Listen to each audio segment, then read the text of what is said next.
Apa kabar? Luar biasa. Puji Tuhan, kita bersyukur pagi hari ini kita bisa lagi bersama-sama memuji menyembah Tuhan. Haleluya. Diberkatilah kita setiap kali kita datang di dalam rumah Tuhan. Dan sebentar kita juga keluar dari rumah Tuhan, Tuhan juga memberkati kita. Jadi jangan pernah saudara melewatkan kerinduan saudara kepada Tuhan. Seperti pemazmur berkata, aku cinta kediaman-Mu Tuhan. Ya, jiwaku haus akan apa? Akan Allah yang hidup, dan aku tenang dekat denganmu. Mari kita bangkit berdiri bersama-sama. Kita mau angkat kitab suci kita dan kita ucapkan bersama-sama 2, 3. Saya dapat menjadi apa yang firman Tuhan katakan saya dapat jadi. Saya dapat lakukan apa yang firman Tuhan katakan saya dapat lakukan. Saya dapat memiliki apa yang firman Tuhan katakan saya dapat memiliki. Saya menyatakan, saya mempercayai dan saya menerimanya dalam nama Yesus. Aku percayakan firman-Mu. Firman-Mu adalah kebenaran. Aku percayakan janji-janji firman-Mu. Janji-janji firman-Mu akan digenapi dalam hidupku. Firman-Mu mengajarku hari ini dan aku akan melakukannya. Amin. Mau diajar oleh firman Tuhan? Saudara mau melakukan firman Tuhan? Saudara percaya firman Tuhan adalah kebenaran? Maka janji-janji akan digenapi dalam hidup saudara. Katakan amin. Kita tetap berdiri bersama, kita masih belajar dari kebenaran firman Tuhan.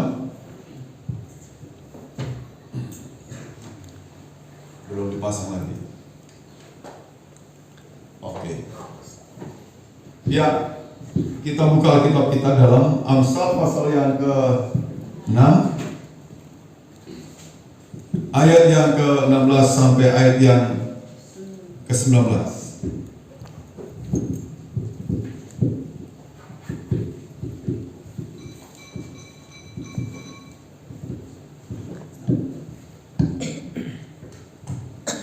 Ayo kita ucapkan bersama-sama.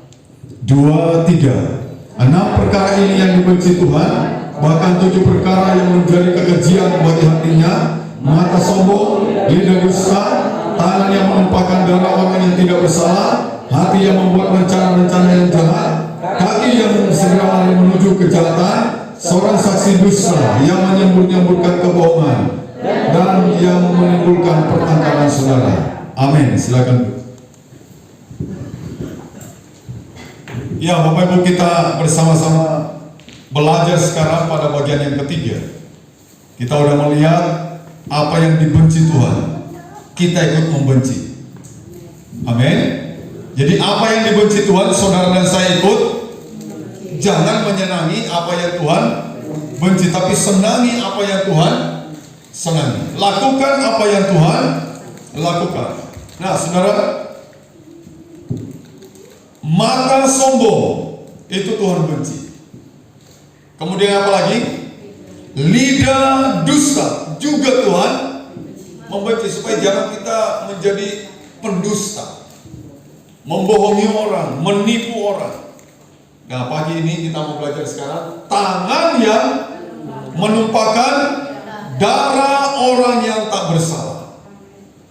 Tangan yang menumpahkan darah orang yang tidak bersalah. Tangan kita, lagu sekolah ini bilang apa? Tanganku kerja buat Tuhan. Mulutnya apa? Mulutku memuji namanya. Kakinya apa? Kakiku berjalan cari jiwa, upahku besar di surga. Amin. Jadi tangannya itu tangan berkat, bukan tangan membunuh. Amin. Bukan tangan yang menumpahkan darah, tapi tangan yang terulur bagi orang yang membutuhkan. Katakan amin. Tangan kita saya ajarin selalu di apa? Di atas. Kalau tangan di atas itu berarti memberi, Bapak. Amin. Kalau tangan yang di bawah itu menerima. Terima kasih ya Bapak Ibu, saudara-saudara yang peduli dengan kami. Ya, ucapan-ucapan di hari ulang tahun saya, bukan hanya ucapan, saya diajak makan, disediakan kue tar, ya. 3 hari berturut-turut tuh ya. Sebelum ulang tahun, Diki ajak makan. Pas ulang tahunnya, Ibu Edet ajak makan. Sesudah ulang tahun, Pak Tulus ajak makan. Sehabis ibadah ini, tantenya Ika ajak makan. Minggu depan, siapa lagi yang mau ajak makan? Saya nggak nolak Bapak Ibu. Biar nanti makan sendiri rasa menentukan besok ya. Ya. Nah, saudara lihat, sekarang kita perhatikan apa itu tangan yang menumpahkan darah orang yang tidak bersalah. Haleluya. Saudara lihat bagian kiri ini. Kalau hadapan kiri kan, bagian kiri itu sama dengan apa? Hutang darah. Orang hutang darah bayarnya apa? Iya, orang hidup di Jembung Perjanjian Lama itu ngeri saudara. Nyawa ganti apa? Nyawa. Gigi ganti gigi. Jadi kalau saudara pukul saya dan gigi saya rontok satu, maka saya minta gigi saudara rontok satu juga. Kalau perlu beri bonus 2 jadi 3. Iya, makanya ini utang darah namanya. Dalam Mazmur 106 ayat yang ke-37, kalau saudara baca ayat itu berkata, mereka mengorbankan apa? Anak-anak lelaki mereka dan anak-anak perempuan mereka, dan menumpahkan apa? Menumpahkan darah darahnya ada ya?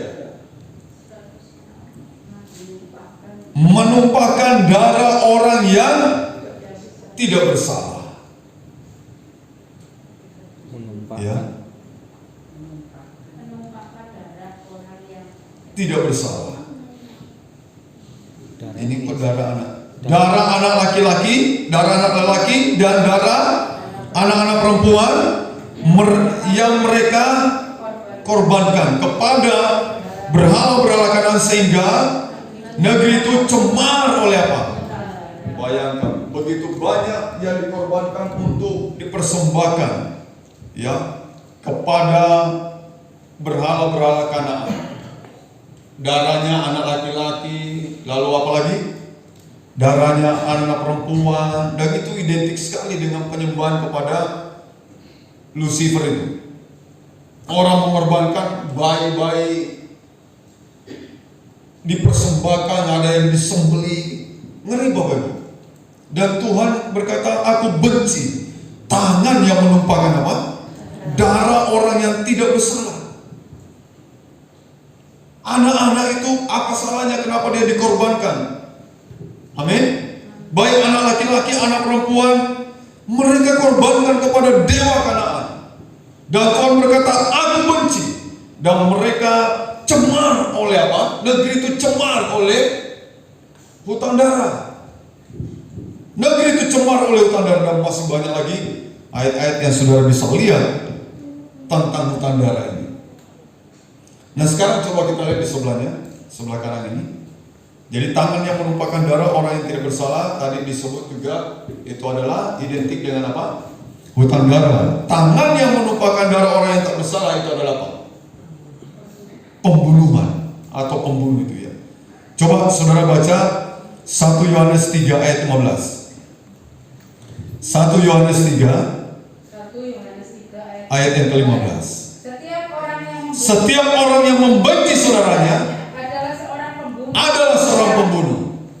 Pembunuh manusia. Dan kamu tahu bahwa tidak ada seorang pembunuh yang tetap memiliki hidup yang kekal di dalam dirinya. Iya. Jadi saudara lihat, setiap orang, nah ini untuk kita aplikasi sekarang ini. Kalau itu di zamannya Perjanjian Lama, ya membunuh pasti identik kita hilangkan nyawa orang. Benar nggak? Makanya disebut apa nih? Hutang darah. Nyawa ganti nyawa. Ya, kaki ganti kaki. Kita bikin orang pincang, maka kaki kita harus juga dibikin apa? Pincang. Ya. Tapi saudara, di dalam Perjanjian Lama baru kita lihat tangan yang menumpahkan darah orang yang tidak bersalah ini juga diidentikan dengan pembunuhan. Nah, pembunuhan itu bukan hanya menghilangkan nyawa orang di Perjanjian Baru ini. 1 Yohanes 3:15 berkata, setiap orang yang membenci saudaranya, ucapkan bersama, adalah seorang pembunuh manusia. Kalau kita benci kepada seseorang, ternyata kita dikategorikan adalah seorang apa? Dan Tuhan berkata, aku benci orang yang menumpahkan darah orang yang tidak bersalah. Makanya di kayu salib itu, saudara, Yesus mengajarkan, kamu harus mengasihi siapa? Musuhmu. Bukan kamu benci, sebab kalau kamu benci musuhmu, kita sama dengan apa? Pembunuh. Coba saudara, masih ada enggak yang orang kita benci? Kalau ada, hari ini kita bertobat. Amin. Amin. Masih ada yang engkau benci karena menyebalkan orang itu, memfitnah saudara, menjelek-jelekan saudara, merugikan saudara, lalu kita benci sama dia, hari ini kita bertobat. Katakan amin. Kalau kita masih benci kepada seorang, ternyata dalam 1 Yohanes 15 kita termasuk kategori orang yang membunuh. Kita adalah orang yang membunuh kalau kita masih membenci kepada seseorang.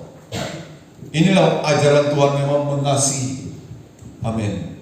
Dia mengajarkan kepada kita bukan melawan kekerasan dengan kekerasan, mata ganti mata, tidak.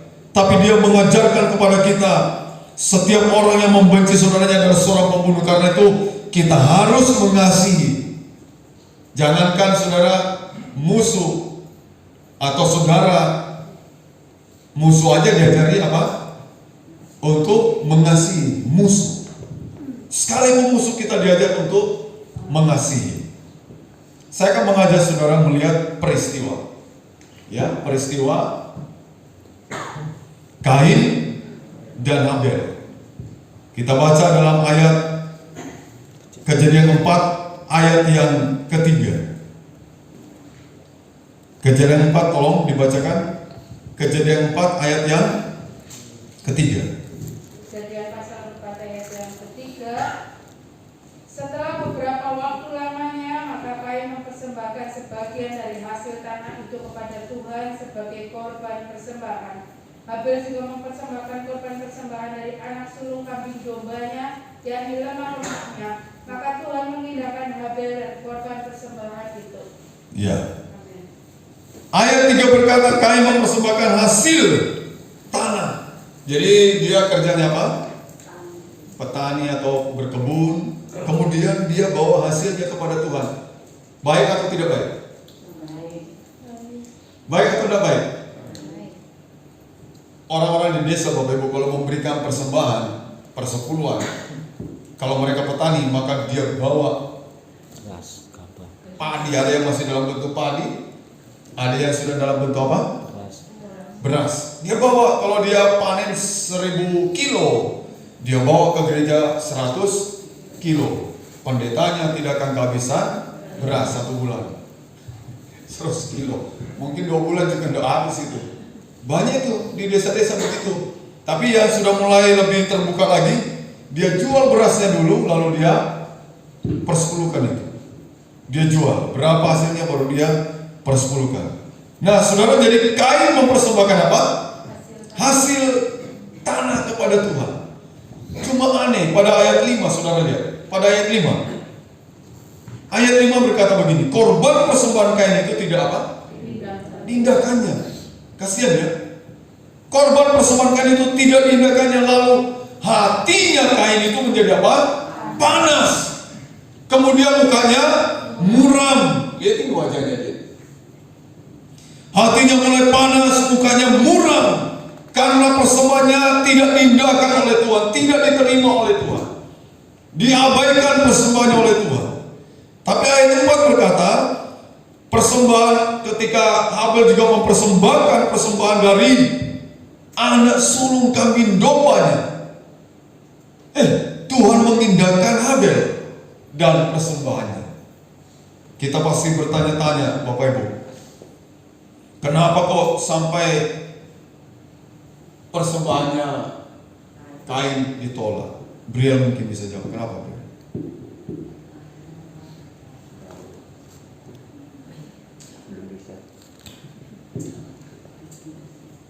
Ada yang tahu? Ya kita menafsirkan aja kan. Salah enggak apa-apa, benar juga ya, puji Tuhan. Salah itu ya. Kenapa ditolak? Persembahan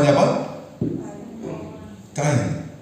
Macam-macam orang bilang, karena Kain tidak memberi yang terbaik.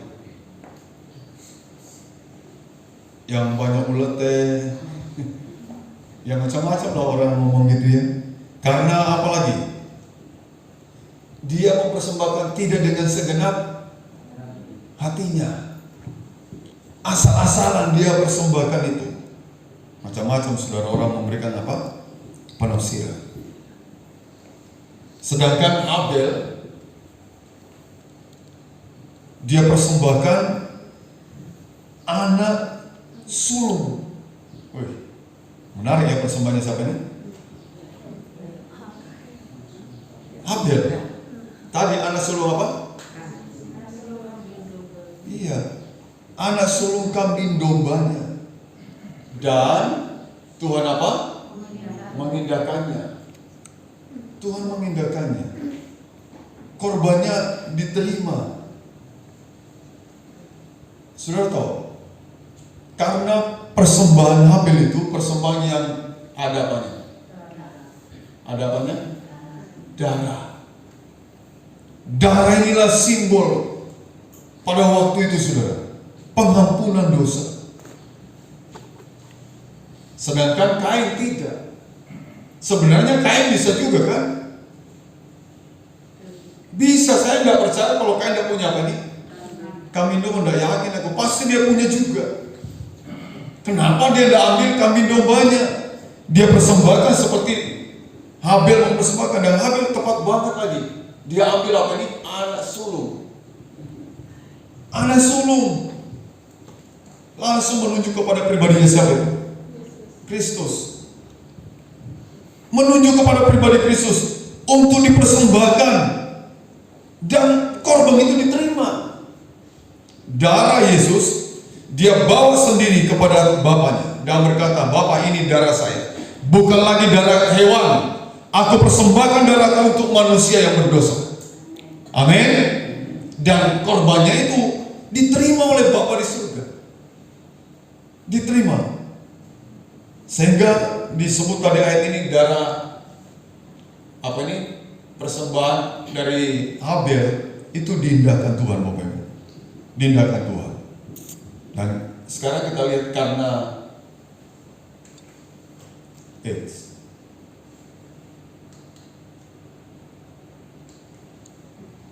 persembahan Kain itu tidak diindahkan. Coba kita baca ayat 6-nya bilang apa? Ayat 6 sampai 7. Ayat 6 sampai 7. Firman Tuhan kepada Kain, mengapa hatimu panas? Lihat, mengapa hatimu panas dan mukamu muram? Apakah mukamu tidak akan berseri jika kau berbuat baik? Apakah mukamu tidak akan berseri jika kau apa? Berbuat baik. Tetapi jika engkau tidak berbuat baik, dosa sudah mengintip di depan pintu. Kalau kamu tidak berbuat baik, dengar, dosa sudah apa? Mengintip di depan pintu. Dia sangat menggoda engkau, tetapi engkau harus berpuasa atasnya. Dosa itu sangat menggoda kita. Tapi firman Tuhan berkata, kamu harus berkuasa atasnya. Katakan amin. Dosa menggoda kita, dosa menggoda Kain. Tapi Tuhan bilang gini, kamu harus berkuasa. Artinya apa? Kain sebenarnya bisa menang. Amin. Saudara dan saya bisa menang atas apa? Godaan. Katakan amin. Tepuk orang sebelahmu, harus menang dari godaan. Iya, kalau kita kalah dengan godaan, maka udah kita jatuh di dalam dosa. Mengapa hatimu panas? Kadang-kadang kita tidak sadar melihat orang diberkati, hati kita apa?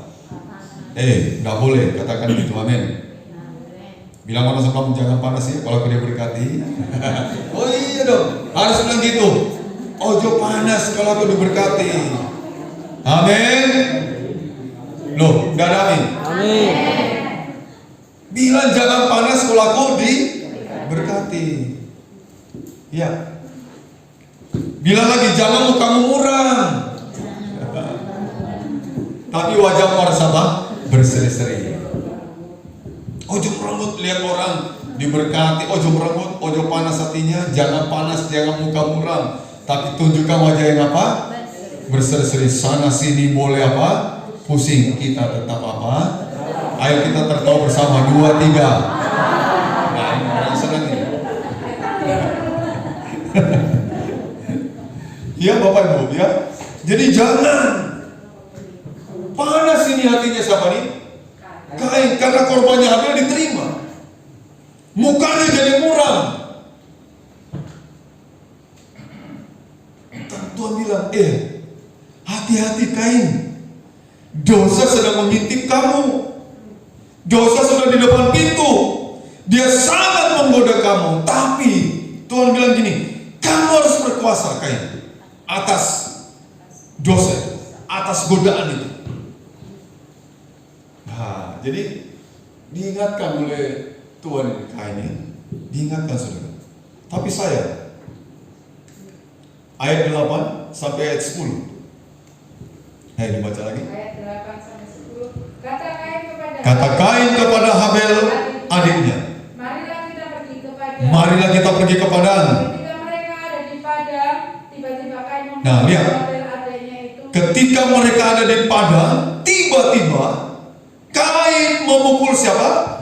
Habel adiknya itu. Lalu membunuh dia. Lihat saudara, lalu membunuh dia. Firman Tuhan kepada Kain, di mana Habel adikmu itu? Firman Tuhan kepada Kain, di mana Habel adikmu itu? Jawabnya, aku tidak tahu. Apakah aku penjaga adikku? Firman-Nya. Dengar saudara. Apakah yang telah kau perbuat ini? Darah adikmu itu apa? Berteriak kepadaku dari tanah. Amin. Saudara lihat, tadi sudah diingatkan oleh Tuhan, karena Tuhan tahu hatinya Kain apa? Panas. Bapak Ibu, hati itu tidak ada yang bisa tahu. Yang tahu hanya Anda dan Tuhan. Amin. Kalau hatimu panas, itu Tuhan kok yang tahu. Tapi bisa nampak dari wajah apa? Yang muram. Itu kita bisa lihat wajah. Lalu saudara diingatkan, seharusnya Kain kamu berbuat baik aja. Disuruh berbuat baik supaya dosa menjauh. Amin. Amin. Lakukan yang baik supaya dosa menjauh daripadamu. Tapi Kain saudara, dia biarkan hatinya apa? Panas, mendidih. Dia biarkan wajahnya muram, tidak berseri. Dia biarkan dosa itu begitu menggoda dia. Dia biarkan semuanya itu. Dan timbullah akal di pikirannya. Dia ajak adiknya, ayo deh kita pergi ke padang. Adiknya dengan polos, dengan tulus, oke, ayo kita ke padang. Ketika mereka sampai di padang, tiba-tiba tanpa banyak tanya, apa yang dilakukan Kain? Tega banget, dia pukul adiknya. Dan apa katanya? Membunuh dia. Pertanyaan saya Bapak, salah nggak Habel? Halo, Habel salah nggak? Kenapa dia ditumpahkan darahnya? Salah nggak Habel? Tidak. Lihat itu setan Bapak. Setan begitu sangat menggoda Kain. Dosa begitu sangat menggoda dia. Sampai kasihan banget Habel. Kok Habel jadi sasaran? Kenapa Habel yang dibunuh? Kenapa dia tunjukkan marahnya kepada Habel? Kenapa dia tidak ngomong sama Tuhan aja? Kenapa sama Habel? Adiknya, dan ini adiknya. Dan inilah pembunuh pertama di dunia. Dan seterusnya jadilah orang pembunuh-pembunuh itu. Gara-gara ada pembunuh pertama. Kalau sudah ada pertama, ada apa? Kedua. Kecuali kalau ada istri pertama, jangan ada istri. Nah, ngitung-ngitung pertama ada, ya kedua juga kesalahan ini. Jangan. Kalau istri suami cukup apa? Satu aja. Satu di rumah. Nah, satu di rumah, satu di mana? Wah, bahaya ya. Konangan ya. Konangan. Satu di padang, satu di ladang. Saudara lihat bahwa Kain ketika dia sudah membunuh adiknya, apa Tuhan tidak tahu? Kita sudah bicarakan ya, Tuhan di hadapan Tuhan yang Maha apa? Yang Maha tahu. Kita dalam pantauannya siapa? Tuhan. Firman Tuhan datang kepada Kain. Ditanya dia. Sama waktu Adam dan Hawa mengambil makan buah pengetahuan yang baik dan buruk. Adam dicari, bukan berarti Tuhan tidak tahu di mana Adam bersembunyi, tahu. Sama ini. Bukan berarti Tuhan tidak tahu ini. Kalau Kain sudah membunuh Habel, dia ditanya dulu, di mana Habel adikmu itu? Dia jawab ini, aku tidak tahu. Ini bapaknya ibunya begitu, maka nurut kepada anak. Ini anaknya siapa ini? Adam dan Hawa, anak pertamanya ini kan. Di mana Habel adikmu itu? Dia jawab ini, aku tidak tahu. Terus cari alasan-alasan lagi. Apakah aku penjaga adikku? Lalu Tuhan bilang, hei, darah adikmu itu, apa Bapak Ibu? Berteriak kepadaku dari tanah. Coba kalau Kain mau jujur, waktu ditanya di mana Habel adiknya, dia menangis, jatuh tersungkur dan minta ampun sama Tuhan. Tuhan ampuni saya. Saya dikuasai dosa, saya bunuh adik saya. Mungkin lain ceritanya. Ya, hukumannya buat Kain berat ini, dihukum oleh Tuhan. Jadi sebenarnya tangan Kain itu tangan yang menumpahkan darah yang orang yang tidak bersalah, dan dia berhutang darah. Darah adiknya berteriak kepada Tuhan. Darah adiknya berteriak kepada Tuhan. Orang sampai ngomong gini, orang yang membunuh para martir, orang yang membunuh martir, dibakar hidup-hidup dan sebagainya, darahnya itu berteriak kepada Tuhan, berseru kepada Tuhan. Kain, di mana adikmu? Darahnya ini loh, berteriak. Ya, darahnya berteriak. Jadi saudara perhatikan, kalau Tuhan tidak menerima korban persembahan Kain itu, dengarkan, bukan berarti Tuhan benci kepada siapa? Kain, tidak. Tuhan mulai benci Kain ketika Kain itu menumpahkan tangannya berlumuran darah kepada siapa? Orang yang tidak bersalah. Ya, jadi Tuhan tidak menerima korban persembahan Kain itu bukan berarti Tuhan itu benci kepada siapa? Kain, tidak. Tapi karena korban persembahan Kain itu tidak apa tadi? Berdarah. Ya, tidak berdarah. Tuhan mau darah. Karena itu adalah nanti simbol lambang bahwa tidak ada pengampunan dosa tanpa penumpahan apa? Darah. Harus ada darah yang dikorbankan. Harus ada yang dicurahkan nih. Dan Habel tepat, dia bawa dombanya. Dia pilih domba yang terbaik, domba yang tanggung, domba yang seluruh, dia korbankan untuk Tuhan. Dan diindahkan itu. Ya, diindahkan. Nah, jika Tuhan memperingatkan kita, ya, jadi Tuhan itu mengingatkan Kain sebelum ini, tangannya yang menumpahkan darah orang yang tidak bersalah. Tuhan sudah ingatkan, hatimu panas Kain, mukamu muram, ayo dong, mukamu berseri-seri, ayo dong, lakukan yang baik. Kalau tidak, dosa itu sudah mengintip di depan pintu, dia sangat menggoda kamu. Dia tidak perhatikan apa yang menjadi peringatan Tuhan. Nah, dengar Bapak Ibu, kalau Tuhan masih memperingatkan kita, ya, ayo bilang, itu tandanya Tuhan sayang saya. Amin. Kalau Tuhan masih memperingatkan saya, bilang, itu tandanya Tuhan sayang saya. Bersama, 2, 3. Itu tandanya Tuhan sayang. Iya, karena diingatkan. Kalau tidak, ya dibiarin namanya. Enak diingatkan Bapak Ibu, ini bahaya, jangan lakukan. Ini api, kamu jangan main api, ini berbahaya. Ini pisau tajam sekali, jangan main pisau. Diingatkan. Itu tandanya orang tua ini sayang kepada siapa? Anaknya. Nyebrang hati-hati, anak ramai banget ini jalan ini. Diingatkan, hati-hati kalau nyebrang. Itu tandanya orang tua itu sayang kepada anaknya. Anaknya pergi naik motor di tempat yang jauh, mungkin diingatkan papa mamanya, jangan ngebut-ngebut ya nak, hati-hati. Itu tandanya orang tua itu sayang kepada. Kalau orang tua sudah ingatkan, bahwa itu tandanya orang tua itu tidak sayang kepada anaknya. Tuhan mengingatkan kita, berarti Tuhan itu masih sayang kepada kita. Jadi Tuhan itu sayang kepada Kain. Tuhan tidak mau tangan Kain berlumuran darah. Tuhan tidak mau tangannya menumpahkan darah kepada orang yang tidak bersalah. Tapi sayang, Kain tidak peduli. Ya, ini sangat disayangkan. Sangat disayangkan. Kain tidak peduli peringatan Tuhan, dan akhirnya dosa yang begitu menggoda dia membuat tangannya apa? Menumpahkan darah orang yang tidak bersalah. Dia berhutang darah. Sesungguhnya Kain itu dapat bebas dari tangan yang menumpahkan darah orang yang tidak bersalah, jika dia mau apa? Mendengar dan melakukan firman Tuhan. Kalau kita ditegur firman Tuhan, firman itu datang kepada kita.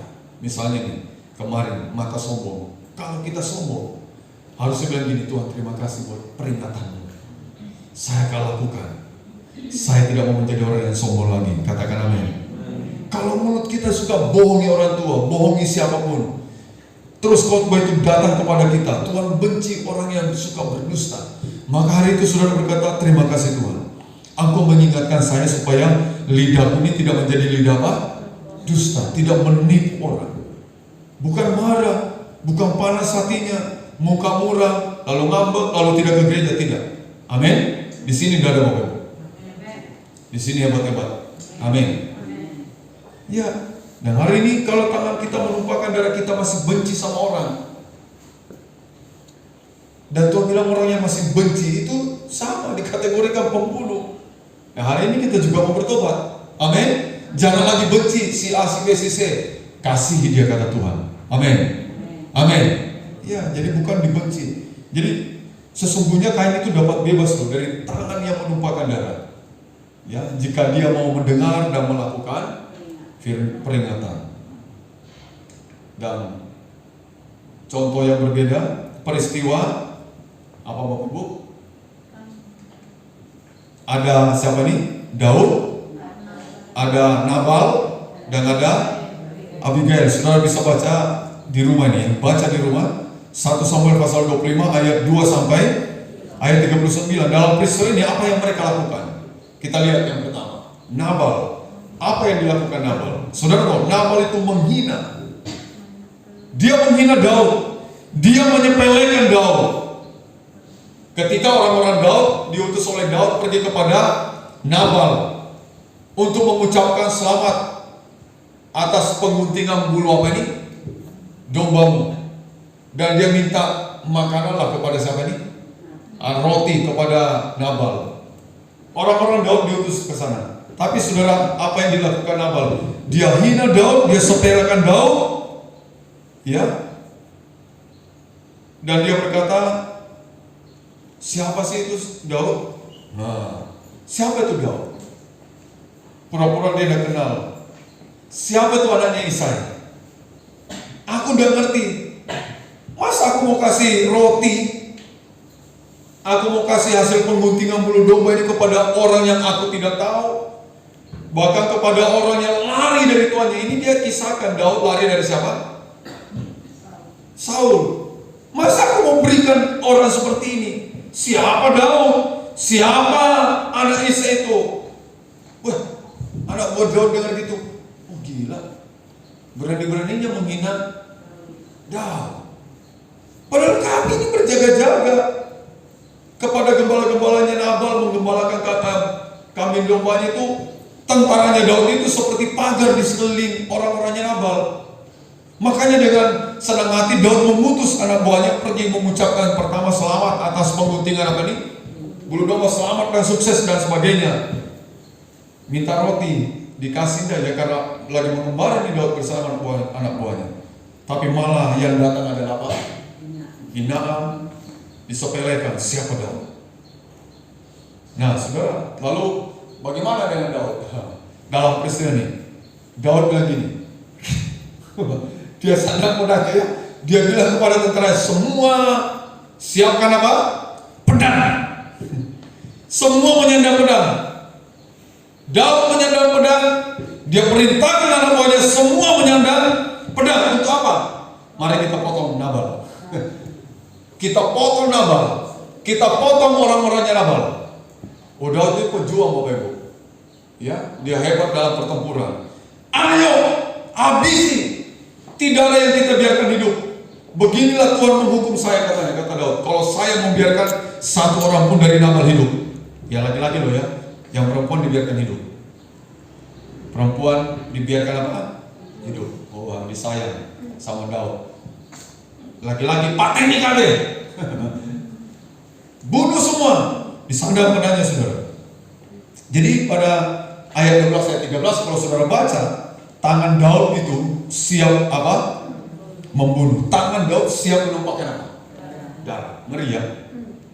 Tidak main-main. Lihat ini gambar ini. Bis. Ajar. Siapa sih Nabal berani-beraninya menghina Daud? Dan saudara, yang menarik berikutnya, apa yang dilakukan Abigail? Orang-orangnya, anak buahnya Nabal, anak buahnya Abigail datang kepada Abigail. Bu, itu orang-orang Daud baik sekali. Dia itu seperti pagar di sekeliling kita. Tapi jawaban Bapak tidak enak. Dia menghina Daud. Dia menyepelekan Daud. Dan tahu Daud akan menghabisi Nabal dan orang-orangnya. Wah, Abigail segera ambil tindakan. Dia sediakan roti yang diperlukan apa saja. Dia bawa, dia cegah Daud ini. Dia datang kepada Daud, dia sujud kepada Daud. Dia berbicara kepada Daud. Dan dia berkata, demi Tuhan yang hidup dan demi hidupmu, iya Raja, iya Daud, yang dicegah Tuhan daripada apa? Melakukan hutang darah, daripada bertindak sendiri, mencari keadilan. Kadang-kadang kita begitu kan? Maunya cari apa? Keadilan sendiri, main hakim sendiri. Abigail ngomong gitu kepada Daud. Daud dengarkan perkataan demi perkataan. Saudara baca nanti, menarik sekali. Dan Daud berkata, wah, terpujilah kebijakanmu Abigail. Kamu wanita yang bijaksana. Kamu telah mencegah aku dari apa? Berhutang darah. Kamu telah memperingatkan aku. Dengar, Tuhan bisa pakai siapa saja untuk memperingatkan kita. Amin.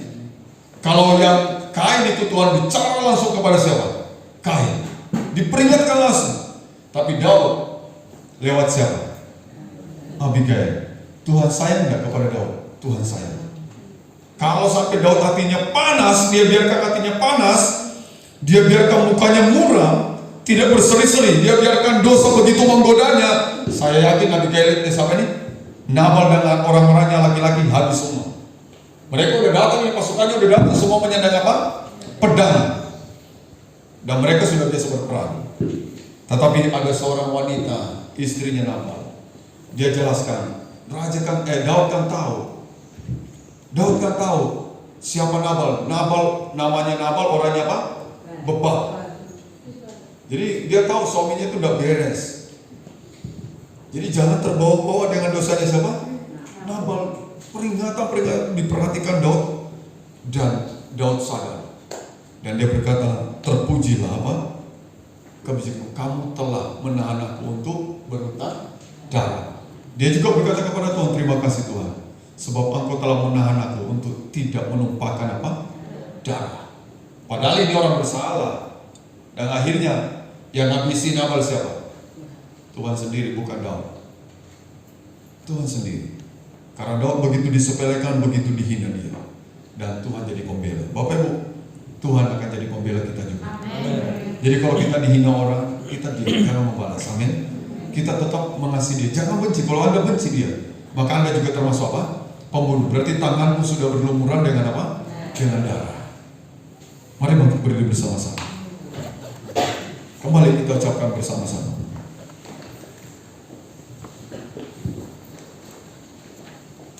Dua, tiga.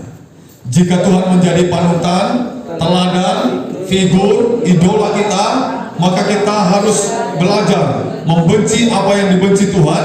Bahkan tujuan hidup kita ingin menjadi apa? Seperti Tuhan.